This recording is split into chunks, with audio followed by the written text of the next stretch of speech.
Was Yvette Cooper, the Home Secretary, replaced in the Home Office because of her failure to stop the boats? Let's get the views of Danny Shaw, a highly regarded Home Affairs commentator and former advisor to Yvette Cooper. Danny, welcome to Talk.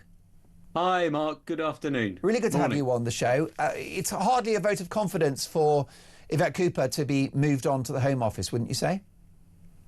I don't think it's a vote of confidence in what she was doing as Home Secretary to be moved from that role after 14 months. I don't think you could say that. But what I think you can say is that, firstly, she is a highly regarded cabinet minister and politician. Otherwise, she wouldn't have been moved to become Foreign Secretary, which is one of the most prestigious and important roles in the cabinet. So it's not a demotion for her in any sense. And I think she will thrive at the Foreign Office and do very well there. I think her skills are really suited for that role. I think she laid some good foundations at the Home Office, neighbourhood policing, increasing funding and bolstering the importance of that was absolutely key. I think setting up the Border Security Command and a new commander with Martin Hewitt was a very important role, establishing and forging international links to tackle the smuggling gangs are really good and important things to do. And I also think the immigration white paper that was published under her watch has laid the groundwork for a much better system, a clearer system that links skills with overseas labour to ensure that we're not just relying on a supply of people coming in, taking jobs that could be done by British people. So I think there's a lot of really good work that she did to lay the foundations. But I think the messaging, the communication around small boats and asylum hotels wasn't good enough, particularly in the last couple of months. I wonder if it goes, though, Danny Shaw, beyond messaging and communication. The numbers don't lie. Those illegal crossings are up a third year on year. This is after Keir Starmer said he would smash the gangs. And on the watch of Yvette Cooper, she's seen the numbers explode. And if the public had known that before the election, Labour would not have won. I think that's right. It's undeniable that politics at the moment is a results now business. It's not enough to say, well, you've laid good foundations, you've come up with some policies, now give us 2 or 3 years to see if those policies can work and embed themselves. Unfortunately, politicians don't have the luxury of time, particularly if you're at the Home Office. And the results over the past 12, 14 months haven't been good enough in terms of the arrivals of people on small boats. And we still have over 200 hotels being used to accommodate asylum seekers. That number hasn't reduced enough. So, yeah, I agree with you. The results weren't good enough in the first year. But I do think that she and her ministers laid some really good foundations and did a lot of really good work to try and correct the asylum system and get it back on track. And there are signs in terms of the number of decisions that are being made and the number of people being removed from the UK that some of that is starting to work. Do you think that the policy will change or be adapted under the new Home Secretary, Shabana Mahmood? Will they look at the ECHR? Will they look at the Human Rights Act, the Refugee Convention and other aspects of law that make it harder to stop the boats? I think in two respects, there are going to be some changes. First of all, there's going to be a new asylum task force in the Home Office, which will have input from the Ministry of Defence and from Downing Street. And there will be a clear focus, I believe, on reducing the reliance on asylum hotels and finding other accommodation. You've already seen that this weekend with the talk about finding sites on military bases and so on. So I think there's going to be a clearer focus on that. And I think Shabana Mahmood will try to amend the Human Rights Act the way it applies in immigration and asylum cases. She has made statements to that effect when she was Justice Secretary.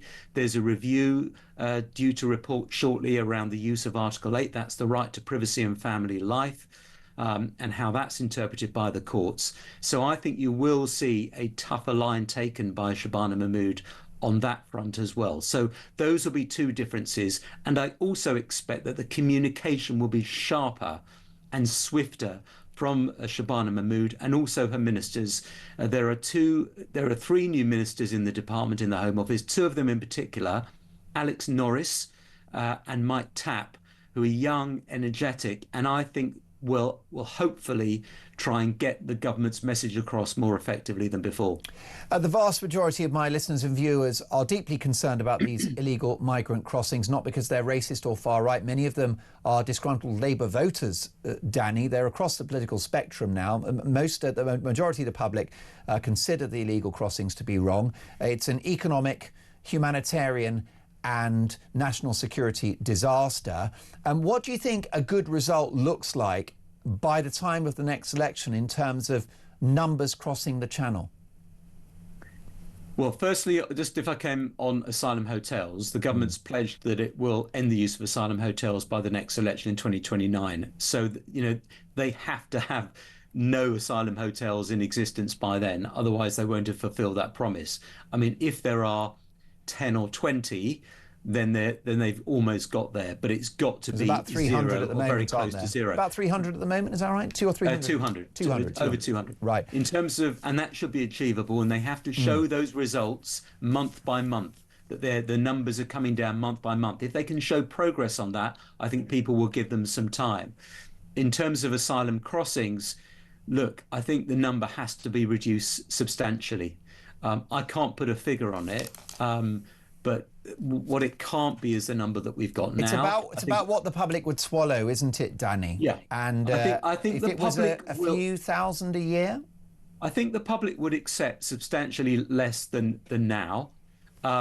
And I think they would also be encouraged if the number of people in asylum hotels is down to zero or almost zero, and they can see progress on removing people from the country and decision making in the asylum system being a lot quicker.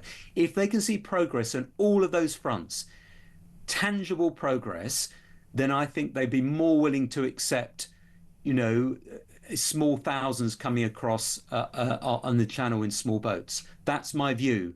But it's got to be everything together.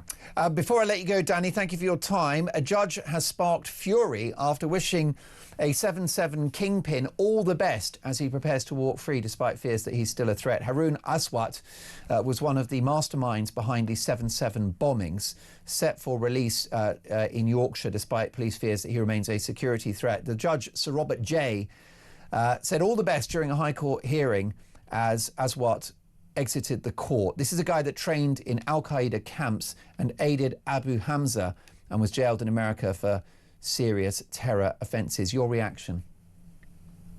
It's unfortunate. I think when you see the context of it, the judge is really trying to sort of hammer home the importance that when he's released from the psychiatric hospital, that he takes his medication, and that he does what he's told, because otherwise he'll slip back into his old ways. And in doing that, he said, I have to wish you all the best and say to you the way forward is to keep on your medication and so on.